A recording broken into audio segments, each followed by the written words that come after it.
Welcome back to The Explainer, everyone.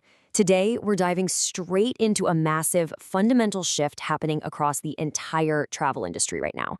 You know those little cards hotels leave on your pillow asking you to reuse your towel to save the earth? Yeah, we've all seen them. But we're finally moving way past those empty eco promises and stepping into an era of strict, verifiable, sustainable tourism. Just to set the stage here, take a look at this incredible insight from the Thailand Tourism Forum. Basically, they hit the nail on the head. Sustainability isn't just some fringe marketing tactic anymore, or a nice-to-have feature. It is a core national strategy. Every single destination competing on the global stage today has hardwired sustainability into their national framework. Honestly, it's just no longer optional if a country, a state, or even a single hotel wants to stay competitive. So here is our roadmap for today. We're going to cover the Sustainable Travel Imperative, exactly what the GST is, the real difference between certification and accreditation, how outdated local standards are being replaced, and finally, how local governments are literally subsidizing the future of travel. All right, let's jump right into Section 1, the Sustainable Travel Imperative. Here's the reality of today's market.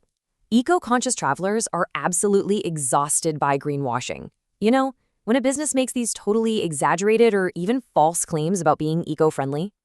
Travelers today are smart. They don't just want a vague promise that a resort is, say, protecting the local environment or supporting the community. They want undeniable, independently verified proof. They're demanding these businesses actually meet rigorous environmental, cultural, and economic standards. And you know what? That demand for solid proof is literally changing the entire game. Which brings us to Section 2. What exactly is the GST? Well, the Global Sustainable Tourism Council, or GSTC, was actually created way back in 2007 by UN agencies and some pretty prominent international conservation NGOs. The goal was simple: build tools to verify legitimate eco-claims and completely shut down that greenwashing we just talked about. They built their criteria on 4 super inclusive pillars. We're talking sustainable management, social and economic practices, culture and community, and the natural environment. And what's really fascinating here is that by focusing on just these 4 pillars, the GSTC criteria comprehensively cover all 17 of the UN's Sustainable Development Goals. Talk about hitting all the bases. Plus, this standard applies to practically every subsector of the travel industry. It's really not just for hotels. They've built specific criteria for tour operators, entire public sector destinations, tourist attractions, and even MICE, meetings, incentives, conferences, and exhibitions. It covers the venues, the organizers, the whole shebang. It's this overarching global standard specifically designed to elevate literally every corner of the travel experience. Okay, moving right along to Section 3, certification versus accreditation. Now, we have to clear up a massive misconception in the industry because people confuse these two terms all the time. Certification involves an external, impartial audit of a tourism enterprise, but accreditation? That's a mark of quality placed on the certification body itself to prove they are competent and impartial. Here is the massive takeaway you need to remember. The GSTC does not directly certify hotels or destinations. No way. Instead, they accredit the certification bodies. Why? Well, think about it. If the organization coaching a business to improve is the exact same one handing out the passing grade, you've got a massive conflict of interest.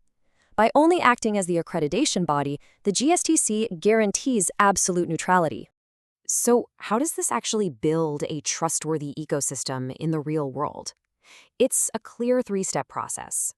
Step 1, the GSTC looks incredibly closely at the processes of a certification body and accredits them. Step 2, that accredited body, like GCL International, for example, who operates in over 50 countries, they go out and conduct the actual strict audits. Then Step 3, the tourism enterprise earns a certification valid for 3 years. And listen, this isn't some one-and-done deal. There are strict annual reviews required just to maintain it. This rigorous multi-layer process is exactly what guarantees zero greenwashing is taking place. Let's look at Section 4, replacing outdated local standards. India actually gives us a perfect real-world case study here. Back around 2011 and 2012, India formed the STCI, the Sustainable Tourism Criteria for India. At the time, everyone was like, wow, India has a sustainable tourism strategy. This is great. But honestly, while that document does still exist today, it's become totally redundant. It just couldn't keep pace with how fast the global industry was moving. Meanwhile, the GSTC, which was actually formed earlier in 2007, was developed through this highly inclusive global stakeholder process, so it continually evolves to remain the true overarching standard for everyone. There are still some places that think, hey, we'll just make up our own local standard. And sure, a little competition is fine, but what governments actually need today is a common policy direction. Smart regional governments realize that instead of stubbornly making up their own fragmented, redundant local rules that mean absolutely nothing to an international traveler, adopting an established, trusted international criteria is 100% the smartest path forward. And that brings us perfectly into Section 5, subsidizing the future. We are seeing some incredibly proactive policy moves by major state governments in India right now. States like Uttar Pradesh and Gujarat haven't just politely suggested that hotels get certified. They've actually written financial incentives for international GST certification directly into their official state-level tourism policies. Maharashtra is doing something super similar too, offering incentives for any kind of international certification. Basically, they're looking at their tourism practitioners, tour operators, and hotels and saying, hey, if you aspire to meet this global standard, we are literally going to help you pay for it. And here is the real kicker. States like UP and Gujarat are actually subsidizing these GSTC certification application costs by a staggering 50%. I mean, just think about that for a second. By literally cutting the cost in half, local governments are turning this lofty global ideal into an absolutely irresistible local business advantage. It makes getting certified not just the right thing to do for the planet, but flat out the smartest financial move a business could possibly make. And that all leads to the ultimate payoff we've been talking about today. When a business unites under the GST's rigorous accreditation framework and finally earns that certification, they aren't just getting a fancy piece of paper to hang up in the lobby. They are achieving genuine global recognition, they're securing massive market differentiation, and most importantly, they're finally offering eco-conscious travelers verified, independent proof instead of that empty marketing jargon we started with. They're actually reducing their environmental impact, preserving heritage, and boosting local economies, and they have the internationally trusted badge to prove it. So as we wrap up today's explainer, I want to leave you with this one thought.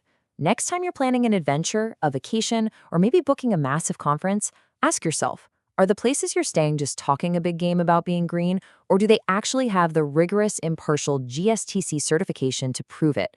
Thank you so much for joining me to explore this massive shift in global travel and keep asking those tough questions.